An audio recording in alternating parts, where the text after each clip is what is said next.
Hello everyone, स्वागत है आपका हमारे चैनल एसएससी बुक एसबी में। आज हम अपनी योद्धा सीरीज़ में देखने वाले हैं पॉलिटी की 8वीं क्लास, जो कि टॉपिक होने वाला है हमारा भारत के राष्ट्रपति। तो चलिए स्टार्ट करते हैं और देखते हैं कि एसएससी में किस टाइप के क्वेश्चन पूछे गए हैं भारत के राष्ट्रपति से।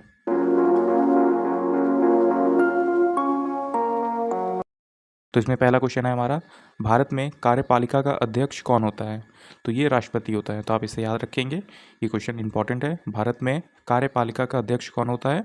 तो राष्ट्रपति होता है। अगला क्वेश्चन है हमारा, राष्ट्रपति पद्धति में समस्त कार्यपालिका की शक्तियाँ किसमें निहित होती हैं? तो ये राष्ट्रपति में होती हैं। तो आप इसे याद रखेंगे कि कार्यपालिका की जो तमाम शक्तियाँ हैं वो किसके पास होती हैं? तो वो राष्ट्रपति के पास होती हैं। अगला है, भारतीय संविधान के अनुसार देश का प्रथम नागरिक कौन होता है? तो ये राष्ट्रपति होता है। तो आप इसे याद रखेंगे कि देश का प्रथम नागरिक किसे माना जाता है? तो प्रेसिडेंट को माना जाता है। अगला है, भारतीय संविधान के अनुसार संघ की कार्यपालिका शक्तियाँ किसमें निहित होती हैं? तो संघ की कार्यपालिका की शक्तियाँ भी राष्ट्रपति में निहित होती हैं, मतलब राष्ट्रपति के पास होती हैं। अगला क्वेश्चन है हमारा, भारतीय सेनाओं का सर्वोच्च सेनापति कौन होता है? जो हमारी आर्मी है, नेवी है और एयरफोर्स है, तो इन सेनाओं का सर्वोच्च सेनापति कौन होता है? तो ये भी राष्ट्रपति होता है। तो ये काफ़ी इंपॉर्टेंट क्वेश्चन है, आप इसे याद रखेंगे कि जो भारतीय सेनाएं हैं हमारी, उनकी सबसे सर्वोच्च सेनापति कौन माना जाता है? तो उसे राष्ट्रपति के तौर पे माना जाता है। अगला क्वेश्चन है, भारत के राष्ट्रपति निर्वाचित होने के पात्र बनने के लिए किसी व्यक्ति की आयु पूर्ण होनी चाहिए, मतलब कि कितनी आयु होनी चाहिए अगर कोई व्यक्ति राष्ट्रपति के पद के लिए चुनावित माना जाता है? तो वो 35 वर्ष का होना चाहिए। अगला देखते हैं, राष्ट्रपति का निर्वाचन किस प्रकार से होता है?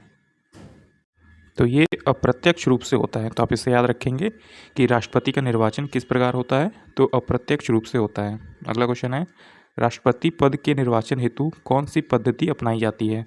तो इसमें कौन सी पद्धति अपनाई जाती है जब राष्ट्रपति का चुनाव हो रहा होता है? तो ये होता है समानुपातिक प्रतिनिधित्व एवं एकल समीकरणीय मत पद्धति। तो आप इसे याद रखेंगे कि राष्ट्रपति पद के निर्वाचन हेतु कौन सी जो है पद्धति या फिर कौन सा वोट देने का सिस्टम अपनाया जाता है? तो समानुपातिक प्रतिनिधित्व एवं एकल समीकरणीय मत पद्धति ये अपनाई जाती है। अगला क्वेश्चन आता है हमारा, राष्ट्रपति पद के चुनाव संबंधी विवाद को किसे निर्देशित किया जाता है? तो उच्चतम न्यायालय को किया जाता है। अगर राष्ट्रपति के चुनाव में किसी भी प्रकार का कोई भेदभाव है या फिर किसी भी प्रकार का विवाद है, तो वो कौन देखता है? तो वो उच्चतम न्यायालय देखती है, मतलब सुप्रीम कोर्ट देखता है। अगला है, राष्ट्रपति के चुनाव के लिए प्रस्तावक एवं अनुमोदकों की कम से कम कितनी संख्या होनी चाहिए? तो 50-50 संख्या होनी चाहिए। अगला है, राष्ट्रपति पद का चुनाव संचालित किया जाता है, तो ये भी किसके द्वारा किया जाता है? निर्वाचन आयोग के द्वारा किया जाता है। तो आप इसे याद रखेंगे कि राष्ट्रपति पद का जो चुनाव है वो किसके द्वारा संचालित होता है? तो वो भी निर्वाचन आयोग के द्वारा ही संचालित होता है। अगला क्वेश्चन देखते हैं, जो कि है, भारत में किसके चुनाव में अनुपातिक प्रतिनिधित्व चुनाव प्रणाली अपनाई जाती है? तो ये राष्ट्रपति के चुनाव के समय अपनाई जाती है। तो आप इसे याद रखेंगे कि भारत में किसके चुनाव में अनुपातिक प्रतिनिधित्व चुनाव प्रणाली अपनाई जाती है? तो राष्ट्रपति के चुनाव के लिए ये अपनाया जाता है। अगला है, राष्ट्रपति चुनाव संबंधी मामले किसके पास भेजे जाते हैं? तो उच्चतम न्यायालय के पास होते हैं ये सब मामले। राष्ट्रपति के चुनाव में किसी भी प्रकार की कोई जो गड़बड़ी है वो अगर होती है तो ये चीज़ें कौन देखता है? तो ये उच्चतम न्यायालय देखती है, मतलब कि सुप्रीम कोर्ट। अगला है हमारा क्वेश्चन, भारत के राष्ट्रपति का चुनाव कितने वर्ष के लिए होता है? तो एक बार अगर भारत का कोई राष्ट्रपति बन जाता है तो वो कितने वर्ष के लिए बनेगा? तो वो 5 वर्ष के लिए बन जाएगा। तो आप इसे याद रखेंगे कि भारत के राष्ट्रपति का जो चुनाव होता है वो 5 वर्षों तक के लिए हो जाता है। अगला है, राष्ट्रपति के निर्वाचन के लिए गठित निर्वाचक मंडल में सम्मिलित होते हैं। तो कौन सम्मिलित होते हैं? स्थानीय संसद तथा राज्य विधानसभाओं के सभी निर्वाचित सदस्य जो है वो शामिल होते हैं। तो आप इसे याद रखेंगे कि राष्ट्रपति निर्वाचन के लिए गठित निर्वाचक मंडल में कितने लोग सम्मिलित होते हैं? तो ये होते हैं संसद तथा राज्य विधानसभाओं के सभी निर्वाचित सदस्य। अगला है, राष्ट्रपति पर महाभियोग का आरोप संसद के किस सदन द्वारा लगाया जाता है? तो अगर राष्ट्रपति को हटाना है तो उस पर महाभियोग लगाया जाता है, जैसा आप सभी को पता होगा। तो ये आपसे पूछ रहा है क्वेश्चन में कि संसद के किस सदन द्वारा लगाया जाता है, मतलब लोकसभा से लगाया जाता है या फिर राज्यसभा से? तो इसमें आपका आंसर हो जाएगा संसद के किसी भी सदन के द्वारा राष्ट्रपति पर महाभियोग की प्रक्रिया शुरू की जा सकती है, चाहे वो लोकसभा हो चाहे वो राज्यसभा हो। तो आप इसे याद रखेंगे, इंपॉर्टेंट क्वेश्चन है ये। पिछली बार के एमटीएस में ये क्वेश्चन जो है वो आपसे पूछा गया था। तो आप इसे अच्छे से याद रख लीजिए कि राष्ट्रपति पर महाभियोग का आरोप लगाने पर जो है किसी भी सदन से लगाया जा सकता है, चाहे वो राज्यसभा हो या फिर लोकसभा हो। अगला है राष्ट्रपति को हटाया जाता है किसके द्वारा? तो इसी महाभियोग के द्वारा राष्ट्रपति को हटाया जा सकता है। अगला है कार्यकाल पूर्ण होने से पहले भारत के राष्ट्रपति को उनके पद से कौन हटा सकता है? तो संसद द्वारा महाभियोग लगाकर। तो संसद द्वारा महाभियोग लगाकर राष्ट्रपति को उनके कार्यकाल पूर्ण होने से पहले भी हटा सकते हैं। अगला क्वेश्चन देखते हैं, राष्ट्रपति को कौन उसके पद और गोपनीयता की शपथ दिलाता है? तो भारत का मुख्य न्यायाधीश। जो भारत का मुख्य न्यायाधीश होता है वो राष्ट्रपति को उसके पद और गोपनीयता की शपथ दिलाता है। अगला है राष्ट्रपति अपना त्यागपत्र किसे सौंपता है या फिर किसे दे सकता है? तो ये उपराष्ट्रपति को देता है। तो आप इसे याद रखेंगे कि राष्ट्रपति अपना त्यागपत्र जो है वो उपराष्ट्रपति को देता है, और इसी तरह जो उपराष्ट्रपति है वो अपना त्यागपत्र राष्ट्रपति को दे सकते हैं। अगला है राष्ट्रपति का रिक्त स्थान भर लिया जाना चाहिए। तो हमारे भारत देश में अगर कोई भी व्यक्ति राष्ट्रपति के पद पर नहीं है तो उसकी प्रक्रिया 6 माह के अंदर पूरी कर ली जानी चाहिए।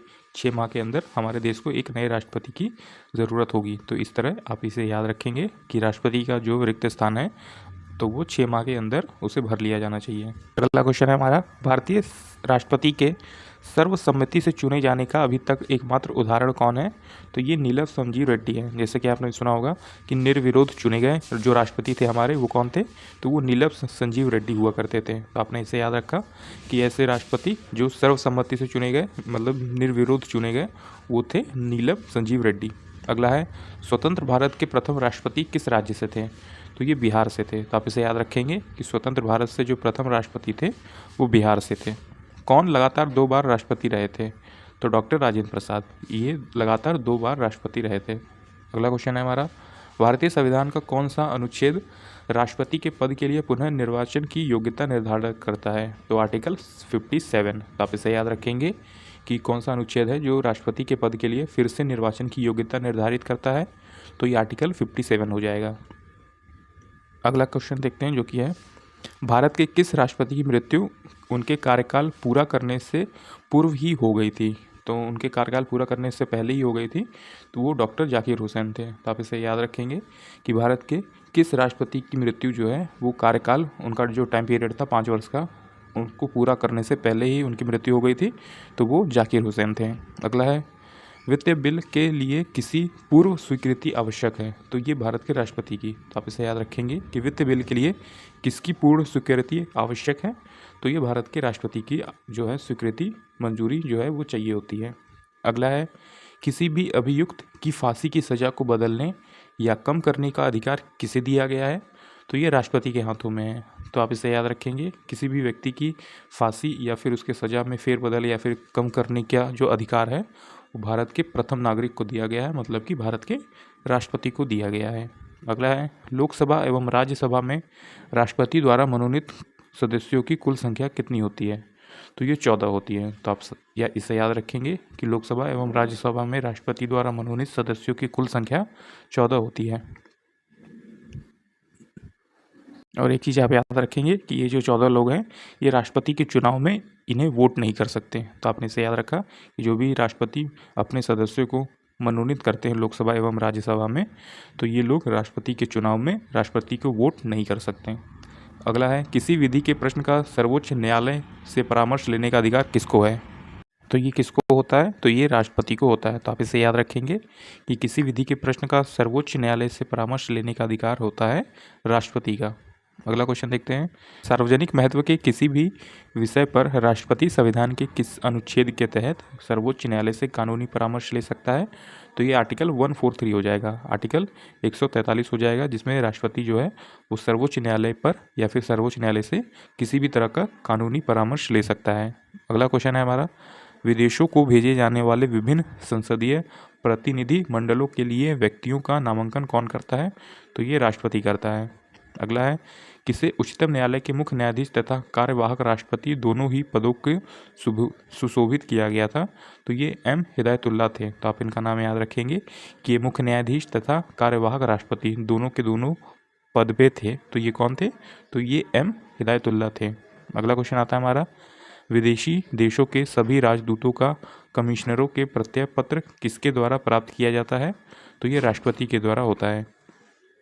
अगला क्वेश्चन देखते हैं जो कि है, राष्ट्रपति किस विधेयक को पुनर्विचार के लिए नहीं लौटा सकता? तो ये धन विधेयक होता है जिसपे राष्ट्रपति जो है वो पुनर्विचार के लिए नहीं लौटा सकता। अगला है, राष्ट्रपति संविधान के किस अनुच्छेद के अंतर्गत अध्यादेश जारी कर सकता है?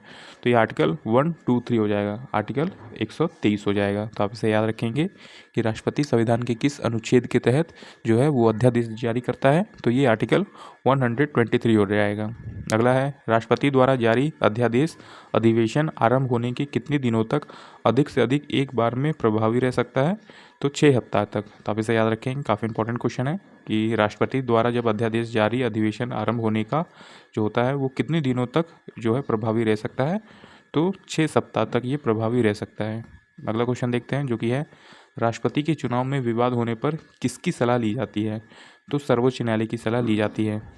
अगला है, राष्ट्रपति को भत्ते के अलावा प्रति माह कितना वेतन प्राप्त होता है? तो राष्ट्रपति को जो है वो 5 लाख रुपए प्राप्त होते हैं प्रति माह। तो आप इसे याद रखेंगे कि भारत के राष्ट्रपति को भत्ते के अलावा प्रति माह कितना वेतन प्राप्त होता है? तो लगभग 5 लाख रुपए जो है वो प्राप्त होते हैं। अगला है, नामांकन के समय राष्ट्रपति पद के उम्मीदवार को जमानत के तौर पर कितना रुपए जमा करना पड़ता है? तो ये 15,000 रुपये जमा करना पड़ता है। तो आप इसे याद रखेंगे कि जब कोई व्यक्ति राष्ट्रपति के चुनाव के लिए अपना नाम लिखवाता है तो उसे जो है जमानत के तौर पे 15,000 रुपये का डिपॉजिट देना पड़ता है आरबीआई को। अगला क्वेश्चन आता है हमारा, श्रीमती प्रतिभा पाटिल का भारतीय गणतंत्र के राष्ट्रपति के रूप में क्या क्रम था? मतलब कि आपसे पूछा गया है कि जब प्रतिभा पाटिल राष्ट्रपति थी तो वो कौन से नंबर की राष्ट्रपति थी? तो वो 12वीं नंबर की राष्ट्रपति थी। अगला है, भारत के राष्ट्रपति के जिस एकमात्र मामले में वीटो पॉकेट या फिर वीटो शक्ति का प्रयोग किया जाता है वो था भारतीय डाकघर संशोधन अधिनियम। तो आप इसे याद रखें, काफ़ी इंपॉर्टेंट क्वेश्चन है कि भारत के राष्ट्रपति ने जिस एकमात्र मामले में वीटो पॉकेट या फिर वीटो शक्ति का प्रयोग किया था वो था भारतीय डाकघर संशोधन अधिनियम। अगला है, राष्ट्रपति को लोकसभा में किन 2 सदस्यों को मनोनीत करने का अधिकार है? तो ये एंग्लो इंडियंस हो जाएगा। जैसा आप सभी जानते हैं कि एंग्लो इंडियन वाली जो पोस्ट है, जो पद है, अब उसे नहीं रखा जाता, अब उसे हटा दिया जाता है। तो ये काफ़ी पुराने टाइम का क्वेश्चन है, इसलिए इसमें ये चीज़ें ऐड लिखी गई हैं। आप इसे चाहे तो छोड़ भी सकते हैं, क्योंकि इस समय जो है एंग्लो इंडियन का कहीं भी जो है वो पद नहीं है, तो इसलिए आप ये क्वेश्चन को छोड़ सकते हैं। अगला है हमारा, राष्ट्रपति और उपराष्ट्रपति की अनुपस्थिति में कौन कार्यभार ग्रहण करता है? तो सर्वोच्च न्यायालय का मुख्य न्यायाधीश। अगला है, लोकसभा द्वारा पारित विधेयक यदि राष्ट्रपति लोकसभा का पुनर्विचार के लिए लौटाता है और लोकसभा उसे पूर्ववत पास करके राष्ट्रपति के पास भेज देती है तो राष्ट्रपति विधेयक को अनुमति दे देता है। तो आप इसे याद रखेंगे कि जो लोकसभा द्वारा पारित विधेयक यदि राष्ट्रपति लोकसभा का पुनर्विचार करने के लिए लौटा देते हैं और फिर से लोकसभा उनके पास भेजती है तो दूसरी टाइम में राष्ट्रपति उनको अनुमति दे देगा। अगला क्वेश्चन है हमारा, अध्यादेश जारी करने का अधिकार राष्ट्रपति का कौन सा अधिकार है? तो विधायी अधिकार है। तो आप इसे याद रखेंगे कि अध्यादेश जारी करने का अधिकार राष्ट्रपति का एक विधायी अधिकार है। अगला है, भारत एक गणतंत्र है, इसका अर्थ होता है भारत में वंशानुगत शासन नहीं है। तो आप इसे याद रखेंगे कि भारत एक गणतंत्र राज्य है, जिसका मतलब है कि भारत में एक वंशानुगत शासन नहीं है, जैसे कि जो है वो नॉर्थ कोरिया में, जैसे कि पहले एक परिवार का कोई राष्ट्रपति बना फिर उसी के परिवार का अगला राष्ट्रपति बनेगा, ऐसे करते करते वो एक ही परिवार के लोग बनते जाएंगे। तो इस तरह से भारत में ये चीज़ें नहीं है, इसलिए भारत एक गणतंत्र राज्य है।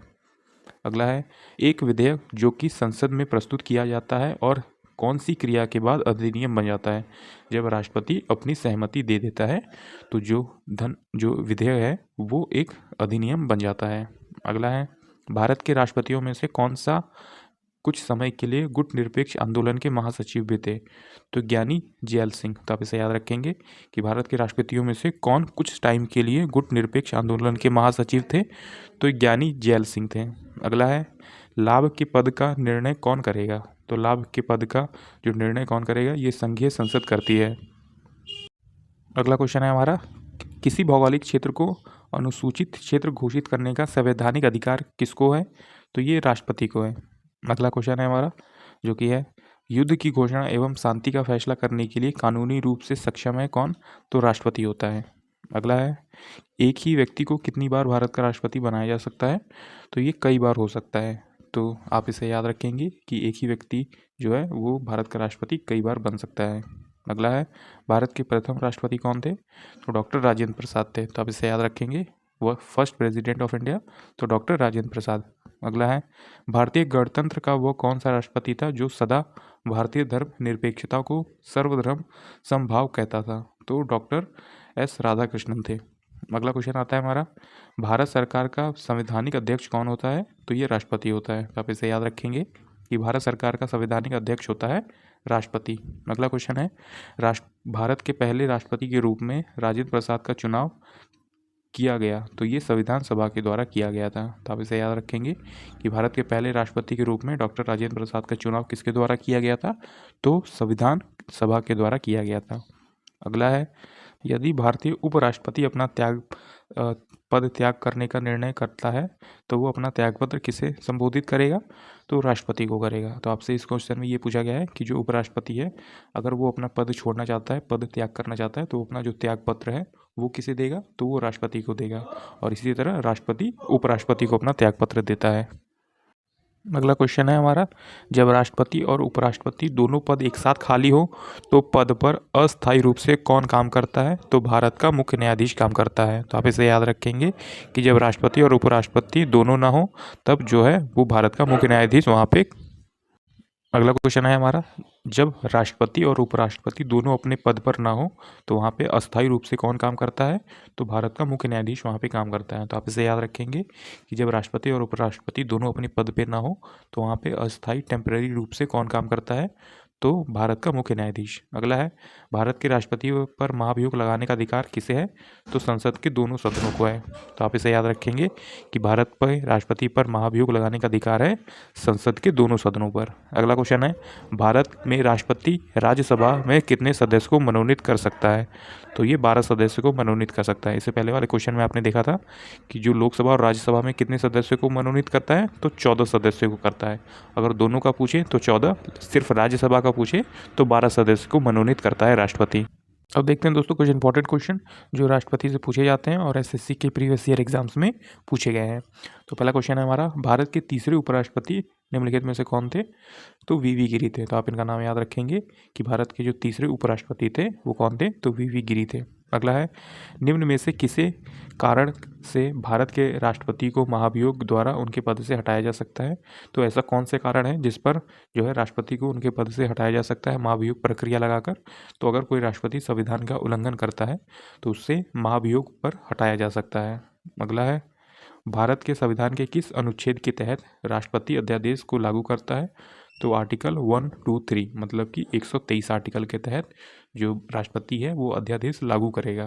अगला क्वेश्चन आता है हमारा जो कि है, संविधान के अनुच्छेद 280 के तहत भारत के वित्त आयोग का गठन डैश के द्वारा किया जाता है। तो जो भारत का वित्त आयोग है आर्टिकल 280 के अंतर्गत तो वो भारत का राष्ट्रपति गठन करेगा। अगला है, निम्नलिखित में से कौन भारत के पूर्व राष्ट्रपति नहीं रहे? तो विश्वनाथ प्रताप सिंह ये भारत के किसी भी तरह से पूर्ण राष्ट्रपति नहीं रहे हैं। A.K. नारायण रहे हैं, शंकर दयाल शर्मा, ज्ञानी जैल सिंह रहे हैं, पर जो विश्वनाथ प्रताप सिंह है ये भारत के कभी भी राष्ट्रपति नहीं रहे हैं। अगला है, निम्नलिखित में से कौन भारत के सभी केंद्रीय विश्वविद्यालयों का कुलाध्यक्ष या फिर विजिटर होता है? तो ये भारत के राष्ट्रपति होते हैं। तो आप इसे याद रखेंगे कि निम्नलिखित में से कौन भारत के सभी केंद्रीय विश्वविद्यालयों का जो है कुलाध्यक्ष होता है मतलब विजिटर होता है? तो ये भारत का राष्ट्रपति होता है। अगला क्वेश्चन है हमारा, भारत के राष्ट्रपति द्वारा 15वें वित्त आयोग का गठन कितने वर्ष की अवधि के लिए किया गया? तो ये 5 वर्ष के लिए किया गया। तो आप इसे याद रखेंगे कि भारत के राष्ट्रपति द्वारा 15वें वित्त आयोग का गठन किस वर्ष की अवधि के लिए किया गया, मतलब कितने वर्ष के लिए? तो 5 वर्ष के लिए किया गया था। अगला है, किसी भारतीय राष्ट्रपति ने भारतीय डाकघर संशोधन विधेयक 1986 के लिए पॉकेट वीटो का उपयोग किया था, तो वो कौन थे? तो वो ज्ञानी जैल सिंह थे। तो एकमात्र ऐसे राष्ट्रपति जिन्होंने पॉकेट वीटो की शक्ति का उपयोग किया 1986 में, तो वो कौन थे? ज्ञानी जैल सिंह थे। और किस लिए किया था? तो भारतीय डाकघर संशोधन विधेयक के लिए किया था। तो आप इसे याद रखेंगे। नीचे भी आप देख सकते हैं कि भारतीय राष्ट्रपति को पॉकेट वीटो की शक्ति प्राप्त है। इस शक्ति का प्रयोग पहली बार देश के 7वें तत्कालीन राष्ट्रपति ज्ञानी जैल सिंह ने 1986 में संसद द्वारा पारित भारतीय डाकघर संशोधन विधेयक में किया था।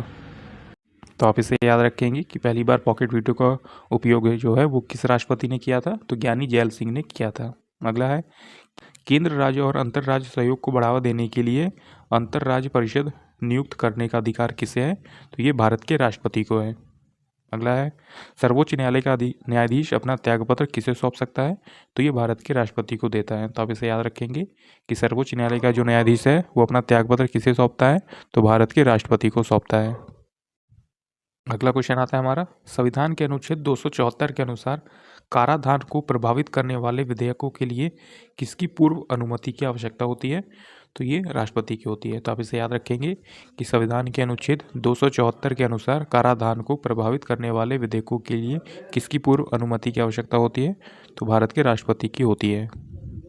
अगला क्वेश्चन आता है हमारा, जब मतदान का अधिकार की पात्रता आयु 21 वर्ष से घटाकर 18 वर्ष की गई थी तब भारत के राष्ट्रपति कौन थे? तो आर वेंकट रमन थे। तो आप इनका नाम याद रखेंगे कि जब मतदान देने की वोट देने की आयु सीमा 21 वर्ष से घटाकर 18 वर्ष कर दी गई थी तो भारत के राष्ट्रपति कौन से उस टाइम? तो आर वेंकट रमन थे। अगला है, स्वतंत्र भारत के प्रथम राष्ट्रपति कौन थे? तो ये डॉक्टर राजेंद्र प्रसाद थे। अगला है, निम्नलिखित में से किसने सबसे कम समय के लिए भारत के राष्ट्रपति के रूप में कार्य किया? तो डॉक्टर जाकिर हुसैन का जो टाइम पीरियड था वो सबसे कम था। अगला क्वेश्चन आता है हमारा, भारत के राष्ट्रपति को भारत के संविधान के किस अनुच्छेद के तहत क्षमा करने का अधिकार है? तो आर्टिकल 72 हो जाएगा। तो आप इसे याद रखेंगे, किसी भी दोषी को अपराधी ठहराने के बाद जो राष्ट्रपति है वो उसे क्षमा प्रदान कर सकता है। तो वो किस आर्टिकल के अंतर्गत करेगा? तो आर्टिकल 72 अनुच्छेद 72 के अंतर्गत जो राष्ट्रपति है वो भारत के संविधान के अनुसार आर्टिकल 72 के अनुसार क्षमा कर सकता है किसी भी दोषी व्यक्ति को। अगला है, किसी भी दोषी व्यक्ति को क्षमा या फिर अनुदान या उसकी सज़ा का निलंबन या फिर परिहार करना, मतलब उसकी सज़ा को कम करना या फिर एकदम से ख़त्म कर देना, तो ये कौन करता है? तो ये भारत का राष्ट्रपति करता है, आर्टिकल 72 के अंतर्गत, अनुच्छेद 72 के अंतर्गत करता है। अगला है, निम्नलिखित में से कौन भारत के राष्ट्रपति के रूप में निर्विरोध चुने गए थे? तो नीलम संजीव रेड्डी चुने गए थे सर्वसम्मति से, मतलब कि निर्विरोध चुने गए थे। आप नीचे देख सकते हैं, नीलम संजीव रेड्डी भारत के 6वें राष्ट्रपति थे, वो निर्विरोध चुने गए थे। इनका कार्यकाल 25 जुलाई 1977 से 25 जुलाई 1982 तक रहा था। तो आप इसे याद रखेंगे कि निर्विरोध चुने जाने वाले जो राष्ट्रपति थे वो नीलम संजीव रेड्डी थे, जो कि भारत के 6वें राष्ट्रपति थे। अगला क्वेश्चन देखते हैं, अनुच्छेद डैश राष्ट्रपति को वित्तीय आपातकाल की घोषणा करने का अधिकार देता है? तो आपसे पूछा गया है कि आर्टिकल जो है कौन सा आर्टिकल वित्तीय आपातकाल की घोषणा करता है? तो आर्टिकल 360 जो कि राष्ट्रपति के द्वारा किया जाता है, और आर्टिकल 360 राष्ट्रपति को वित्तीय आपातकाल की घोषणा करने का अधिकार प्रदान करता है। अगला क्वेश्चन आता है हमारा, भारत के राष्ट्रपति को उनके पद से कौन हटा सकता है? तो संसद हटा सकती है, जो कि अनुच्छेद 61 के अंतर्गत होता है कि राष्ट्रपति पर महाभियोग चलाकर राष्ट्रपति को उनके पद से हटाया जा सकता है। अगला क्वेश्चन है हमारा, भारतीय संविधान का कौन सा अनुच्छेद राष्ट्रपति के महाभियोग से संबंधित है? तो अनुच्छेद 61 आर्टिकल 61 जो है वो राष्ट्रपति के महाभियोग से संबंधित होता है। अगला क्वेश्चन है हमारा, भारत के संविधान का निम्नलिखित में से कौन सा अनुच्छेद राष्ट्रपति पर महाभियोग से संबंधित है? तो आर्टिकल 61 हो जाएगा। ये काफ़ी इंपॉर्टेंट क्वेश्चन है, आप इसे याद रखेंगे। भारत के राष्ट्रपति महाभियोग की प्रक्रिया संविधान के अनुच्छेद 61 के अंतर्गत आती है।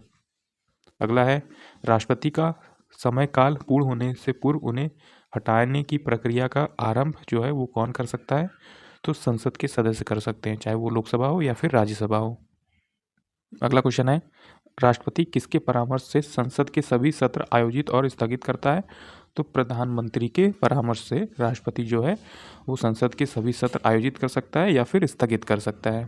अगला क्वेश्चन देखते हैं जो कि है, निम्नलिखित में से किसकी उपस्थिति में राष्ट्रपति शपथ ग्रहण करता है? तो ये भारत के मुख्य न्यायाधीश के अंतर्गत जो है वो राष्ट्रपति अपना शपथ ग्रहण करता है। अगला है, 6वीं लोकसभा के अध्यक्ष का नाम जो बाद में भारत के राष्ट्रपति बने थे तो वो कौन थे? तो वो नीलम संजीव रेड्डी थे। तो आप इसे याद रखेंगे कि 6वीं लोकसभा के अध्यक्ष का नाम जो भारत के बाद में राष्ट्रपति बने तो वो नीलम संजीव रेड्डी हो जाएगा। तो आप इसे याद रखेंगे कि 6वीं लोकसभा के अध्यक्ष और 6वीं बार जो भारत के राष्ट्रपति बने, मतलब 6वें नंबर के जो राष्ट्रपति बने वो नीलम संजीव रेड्डी थे। तो आप इनको अच्छे से याद रख लीजिए कि 6वीं लोकसभा के अध्यक्ष नीलम संजीव रेड्डी और 6वें नंबर के राष्ट्रपति भी बने थे कौन? नीलम संजीव रेड्डी। अगला है, भारत में राष्ट्रपति किस अनुच्छेद के अंतर्गत राष्ट्रपति शासन घोषित करता है? तो आर्टिकल 356 के अंतर्गत। तो आप इसे याद रखेंगे कि भारत में राष्ट्रपति किस अनुच्छेद के अंतर्गत राष्ट्रपति शासन घोषित कर सकता है? तो अनुच्छेद 356 के अंतर्गत। अगला क्वेश्चन आता है हमारा, संसद के सदनों को बुलाने की शक्ति किसके पास होती है? तो राष्ट्रपति के पास होती है। तो आप इसे याद रखेंगे कि संसद के सदनों को बुलाने की शक्ति होती है किसके पास? तो राष्ट्रपति के पास होती है। अगला क्वेश्चन आता है हमारा, जो कि है भारतीय संविधान के किस अनुच्छेद में राष्ट्रपति के चुनाव के बारे में उल्लेख किया गया है? तो आर्टिकल 54 के बारे में बताता है कि भारत का जो राष्ट्रपति का चुनाव है वो कैसे होना चाहिए। तो आप इसे याद रखेंगे कि किस अनुच्छेद में राष्ट्रपति के चुनाव के बारे में उल्लेख किया गया है? तो आर्टिकल 54 हो जाएगा। अगला क्वेश्चन देखते हैं, आज का हमारा लास्ट क्वेश्चन। भारत के राष्ट्रपति डैश वर्ष की अवधि के लिए पद ग्रहण कर सकता है? तो आपसे पूछा गया है कि भारत का जो राष्ट्रपति है अगर उसका चुनाव होता है तो वो कितने वर्ष के लिए भारत का राष्ट्रपति बना रह सकता है? तो 5 वर्ष के लिए। तो आप इसे याद रखेंगे कि भारत के जो राष्ट्रपति का कार्यकाल होता है वो 5 वर्ष का होता है। अगर आपने हमारी यहाँ तक वीडियो देख ली तो हमारी इस वीडियो को एक लाइक ज़रूर कर दीजिएगा और अपने आने वाले एसएससी एग्ज़ाम्स के लिए हमारे चैनल एसएससी बुक एसबी को भी ज़रूर सब्सक्राइब कर लीजिएगा। मैं ऐसे ही यूज़फुल वीडियो को लेके आता रहता हूँ जो आपकी एग्ज़ाम्स टाइम में काफ़ी हेल्प करेगी। तब तक पढ़ते रहिए और हमेशा अपने लक्ष्य की तरफ आगे बढ़ते रहिए।